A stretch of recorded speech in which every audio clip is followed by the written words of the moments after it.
meeting bi je pense mu ngi jeex ay 20h moins mais boo jàppee ni ñu ne la PAD bii nii public reportage 5 minutes 1 million la na nit ñi def un peu le calcul parce que 1 heure de temps mooy 60 minutes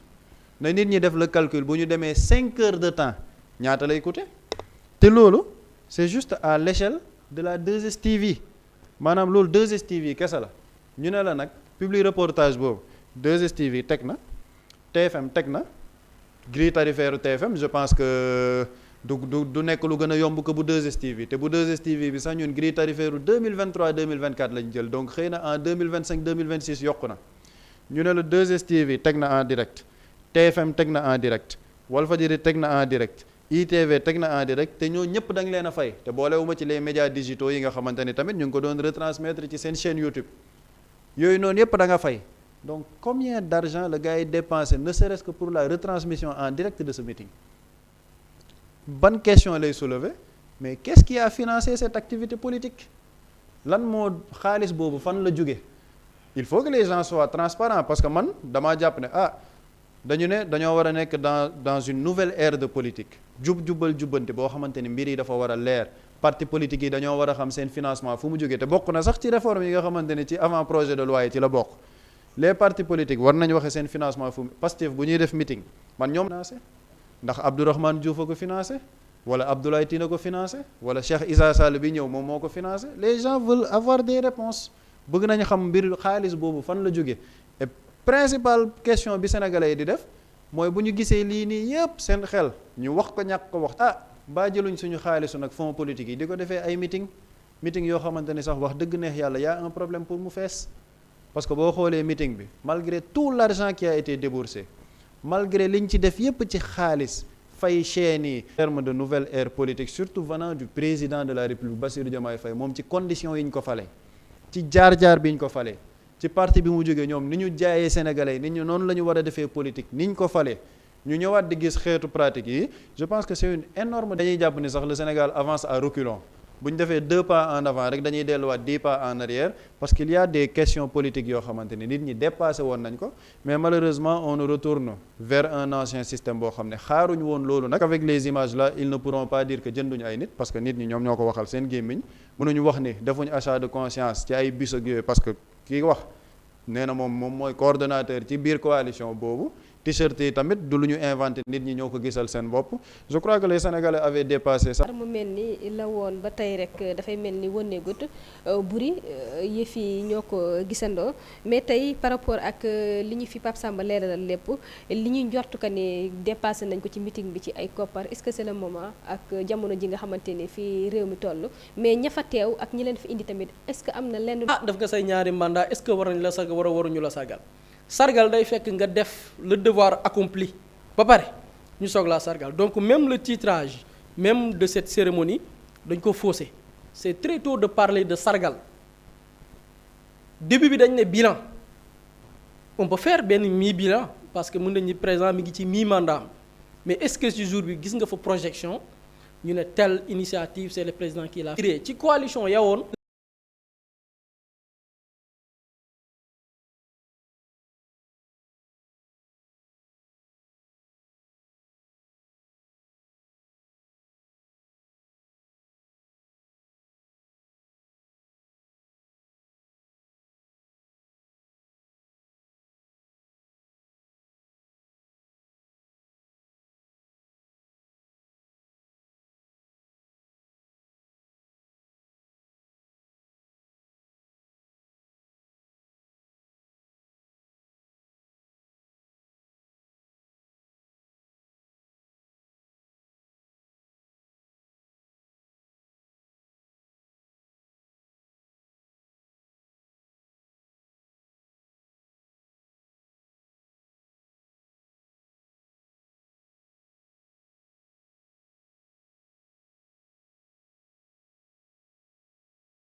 les partis yi ci bokk ku ci nekk selon sa taille selon sa dayo ñu am li ñu lay jox chaque weer deal boobu ku ko njëkkoon éclaté LD la bokk waa LD ñoo njëkkoon wax ni Macky Sall da doon génne xaalis kon cela veut dire quoi les mêmes personnes yi bokkoon ci système bi bu ñu adhéré ci une coalition présidentielle tey du ces gens yi nga xam ne dañu doon tibb di leen jox ñuy tibb seen xaalis di def d'où la question elle est pertinente fu xaalis bi jógee la mobilisation kenn waxatu ko les télévisions et je pense que foofu baax na ñu leeral ci lu ndaw quand Pape Samba prend l'exemple des télé yi c'est des télévisions commerciales que ce soit TFM que ce soit Walf que ce soit 2S que ce soit 7TV télé yooyu yëpp li ñuy def mooy commercial c'est-à-dire que elles vendent plutôt ces télévisions du contenu parce que boo leen sàkkoo pour ñu defal la direct dañuy envoyer ay nit envoyer ressources humaines envoyer leurs éléments techniques yi mun na panne loolu lépp c'est des risques donc c'est un coût da ngay fay donc les médias et les télévisions am nañ droit fayeeku loolu yoon la léegi nag fayeeku bi lenn rek la ci code bi wax mooy def ci public reportage et gis nañu télé yu bari respecté nañ ko ils ont mis public reportage vraiment respecté nañ déontologie seen droit la ñu nekk ils font du business c'est des entreprises privées dañuy faye léegi nag acte bi moo tax ñuy wax parce que télé temps d'antenne la dañu gis même méthode yi Macky Sall di procéder la ñu nekkaat di procéder Macky Sall ni mu doon def bu organiser dara dañ koy forcer sénégalais yi maanaam nañ forcer sénégalais yi biir mi ñi leen koy forcer mooy nañu jël télé yëpp jënd leur temps d'antenne moo tax Pape Samba li tax mu insister sur le coût c'est très important lu tax coût bi am solo mooy dañ ne télé yi telle heure ba telle heure arrêté leen seen bépp programme c'est ça la démarche 2S Walf TFM ñu ne leen temps bi dañu bëgg ngeen arrêté seen programme yi ngeen defoon lépp pendant des heures ngeen couvrir ñu ko télé yi dañuy business man de ma koy rappeler ñun ñii bu ñu approché woon ne bu ngeen amoon programme telle heure arrêté leen ko dañ leen naan dem leen service commercial am na ku koy gérer mu defal leen facture c'est normal maintenant la démarche mooy c'est la même démarche avec les régimes précédents da ngay jënd des heures d'antenne arrêté loo chaînes yi seeni programme pour faire yow sa propre propagande léegi la question mooy alal jooju yëpp nga ci def ñaata poste de santé la mënoon tabax ñaata salle de classe la mënoon tabax ñaata nit ñoo xamante ni nii moment bi loolu di am ñàkk nañ seen bakkan parce que la leen waroon faj sax matul 1 million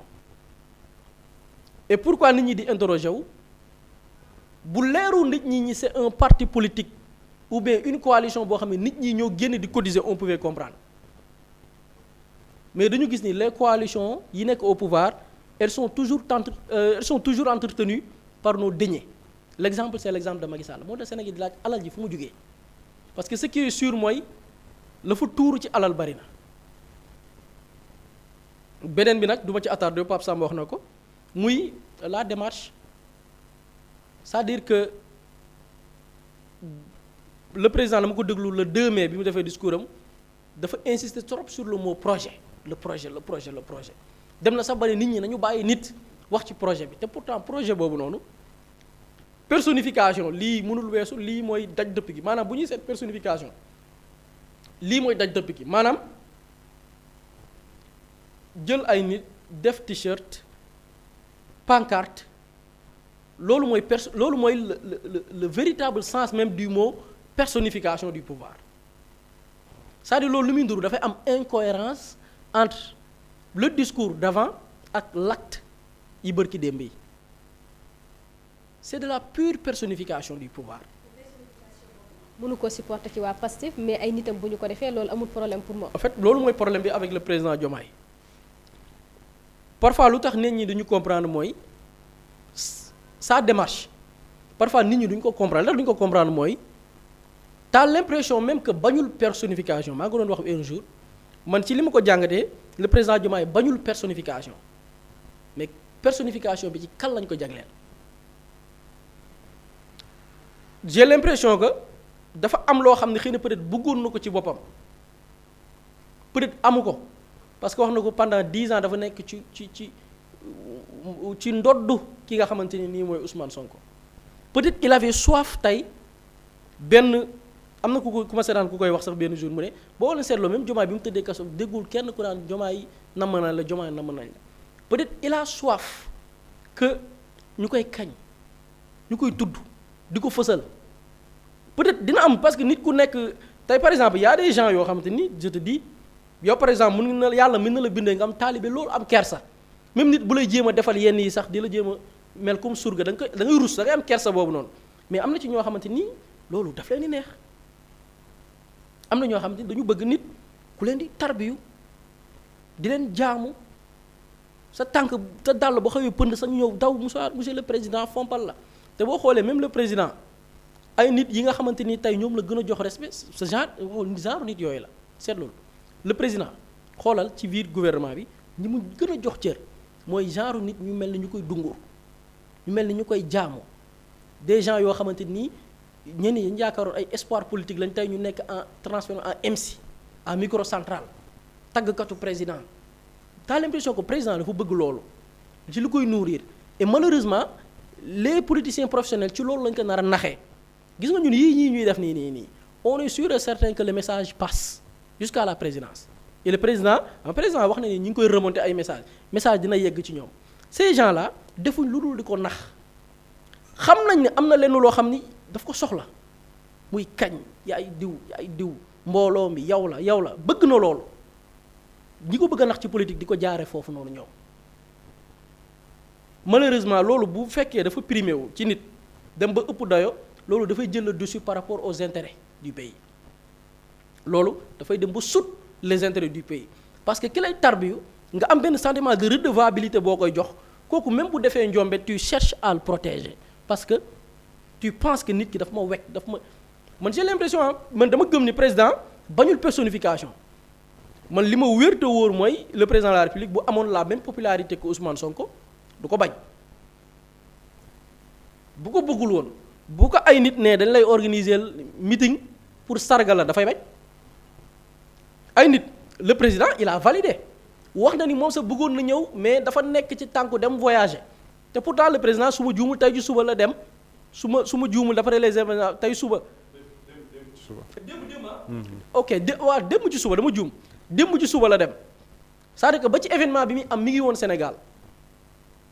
voyage bi mu nekk di préparer moo tax ñëwul c'est-à-dire que moom il a validé pour que ñu organiser ko benn meeting sargal président Diomaye yaa fi baax yaa fi gën c'est-à-dire que le président bañul la personnification mais pour moom il valide mais pour keneen non il n'est pas question loolu sénégalais bi du ko mën a comprendre ñun on s'attendait à ce que le président même lii bu ko ci ay nit di tëgg mu ne leen stop mais bu amee rek c'est parce que daf ko neex maintenant rek sénégalais intégration yi ñuy laaj mooy à quel prix fu xaalis bi jógee fu alal ji jógee les sénégalais continueront di poser ces mêmes questions parce que bi ñuy voté le 24 mars yii ci pratique dafa bokkoon ci yu ñu doon xeex jël ay nit jox leen 2000 3000 dajale leen loolu xam nga li muy nduru Pape Samba mi ngi wax ñenn ñoo xam dañu añuñu li muy nduru mooy y a un sentiment de li sénégalais yi doon xeex muy appauvrir maanaam da ngay yor les possibilités les moyens de l'État pour defar dundu nit ñi